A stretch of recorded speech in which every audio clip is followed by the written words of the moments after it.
मानखटाव मतदारसंघात वाढत चाललेली आर्थिक बाजारूपणाची सवय मोडीत काढण्यासाठी समाजातील फक्त जातीय दृष्ट्या नाही तर राजकीय दृष्ट्या वंचित असलेल्या सर्वसमावेशक घटकांना मुख्य प्रवाहात आणण्यासाठी वंचित बहुजन आघाडीने इम्तियाज नदाफ निवडणूक लढवत आहेत। सुजात आंबेडकर यांच्या प्रमुख उपस्थितीत त्यांनी नुकताच उमेदवारी अर्ज दाखल केला। मानखटाव विधानसभा मतदारसंघाबाबत आपले विजन काय आहे याबाबत इम्तियाज नदाफ यांनी आपली भूमिका मांडली। यावेळी ते म्हणाले, आज 23 तारखेला मानखटाव विधानसभा मतदारसंघासाठी वंचित बहुजन आघाडीचा अधिकृत उमेदवार म्हणून मी अर्ज दाखल केला। ते अर्ज दाखल करत असताना जे विजन वंचित बहुजन आघाडी मानखटावच्या वतीनं जे आम्ही समोर ठेवले, ज्या विजनला घेऊन आम्ही मानखटावची विधानसभा लढवतोय, त्या विजनमध्ये सगळ्यात महत्त्वाची बाब आहे की आम्हाला एकतर वंचित घटकांना मेनस्ट्रीम पॉलिटिक्समध्ये आणायचे आणि वंचित बहुजन आघाडी पक्षाला, आंबेडकरी चळवळीतल्या आंबेडकरी पक्षाला मेनस्ट्रीम पॉलिटिक्सचा हिस्सा बनवायचे, ही आमची सगळ्यात मोठी जिद्द आहे।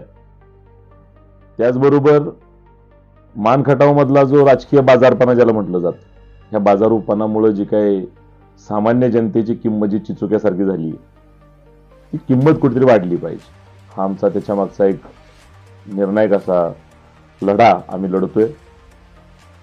याच्या पलीकडे जाऊन बोलायचं झालं तर नवीन पिढी ज्या बाजारपणाकडे बघून जो संस्कार घेतली की तिला असं वाटतं की राजकारणात तोच व्यक्ती जाऊ शकतो ज्याच्याकडे पैसे आहेत, तर त्या पिढीला एक असा संस्कार देणं की इथं झिरो बजेट पॉलिटिक्स होऊ शकतं, बिन पैशाचं सुद्धा राजकारण होऊ शकतं, की त्या पिढीच्या मनामध्ये एक विश्वास निर्माण करण्याची धडपड वंचित बहुजन आघाडीच्या माध्यमातून आम्ही मानखटावमध्ये करत आहोत।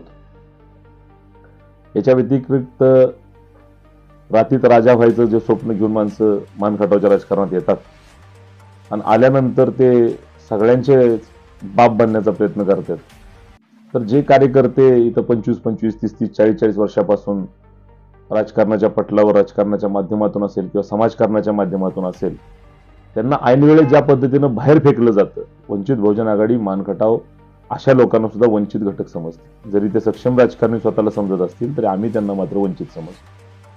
कार्यकर्त्याची सिनियरिटी बघूनच कार्यकर्त्याला न्याय मिळाला पाहिजे, राजकारणाची ही नीतिमूल्य रुजली पाहिजेत आणि इथं कास्टॅनिझम पॉलिटिक्स जे म्हटलं जातं त्याला कुठेतरी शह बसला पाहिजे आणि प्रस्थापित ज्याच्याकडे पैसा आहे म्हणून तो प्रस्थापित बनलेला असतो। तर आमचं असं म्हणणं आहे, एखादं सेलची बॅटरी आपल्याकडे असते, त्या प्रस्थापितांच्या बॅटरीतनं जर ते सेल काढून घेतला पैशाचा, त्यांची बॅटरीच पेटणार नाही। आणि अशी अवस्था असताना मात्र पैशाशिवाय कुठल्याही पद्धतीचं दुसरं गणित न मांडता, कुठली विकासाची भाषा न बोलता, कुठलेही एक चांगलं विजन न ठेवता, काहीतरी भूलथापांचं एक पॉम्पलेट छापायचं आणि ते छापलेल्या पॉम्पलेटच्या जीवावर मतं मागायची, हा जो काही घाणेरडापणा आहे त्याचा कुठेतरी पोलखोल करण्यासाठी, त्याला उघडं पाडण्यासाठी आम्ही येणारी ही 2024ची विधानसभा निवडणूक माझ्या उमेदवारीमध्ये आम्ही लढतोय। त्याचबरोबर समाज अनेक विकृत अशा विचारांनी विभागला गेला, त्याला कुठे एक व्यासपीठाची गरज आहे। ते व्यासपीठ आम्ही वंचित बहुजन आघाडीच्या माध्यमातून मानखटावच्या जनतेला देण्याचा आम्ही प्रयत्न करतोय।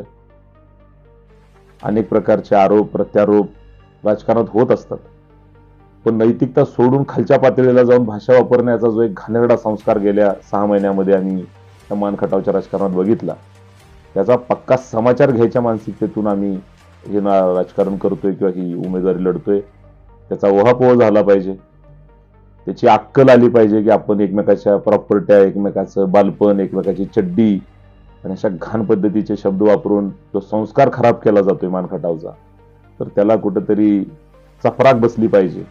ही एक मानसिकता घेऊन आम्ही मानखटावच्या राजकारणामध्ये वंचित बहुजन आघाडीचा हा प्लॅटफॉर्म मजबूत करण्याचा प्रयत्न करतोय।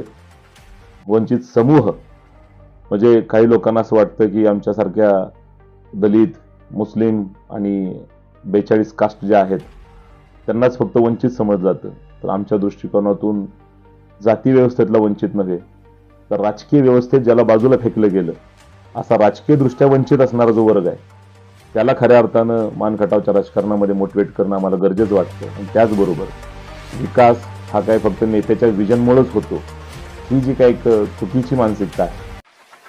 आमची धारणा ही आहे की ज्यावेळेस जनता जागृत असते, ज्यावेळेस जनतेचं विजन स्ट्रॉंग असतं आणि जनतेला अपेक्षा असते की आमच्या मतदारसंघामध्ये हा विकास घडला पाहिजे, आमच्या मतदारसंघामध्ये ही संधी उपलब्ध झाली पाहिजे, रोजगाराची संधी उपलब्ध झाली पाहिजे. जनतेच्या डिमांडप्रमाणे राजकारण कधी होऊ शकतं, ज्यावेळी जनता स्वतःची मतं विकणार नाही. पण याच्याबद्दल जनतेची जागृती करणं, नाहीतर कधीतरी 18 औसपूनवरनं उठून यायचं, खिशात पैसा घेऊन यायचं, जे राबणारे कार्यकर्ते त्यांना विकत घ्यायचं, त्यांना घरी बसवायचं आणि काहीच योगदान नसताना मानखटावच्या राजकारणामध्ये डायरेक्ट आमदारकीच्या निवडणुका लढवायचं, अशा पद्धतीचं एक घाणेरडं चॅलेंज इथं पडलेलं आहे. इथं फक्त राबणारा आणि वर्षोनवर्ष जनतेच्या नजरेत असणारा, वाड्या वस्त्यावर जाऊन बहुजनवादी चळवळीसारखी चळवळ चालवणारा, पाण्याची चळवळ चालवणारा, स्वतः राबणारा असाच कार्यकर्ता मानखटावमध्ये मोठा झाला पाहिजे, हे विजन ठेवून आणि हा संस्कार, अशा अनेक प्रकारचे चांगले संस्कार घडवण्याच्या दृष्टिकोनातून आणि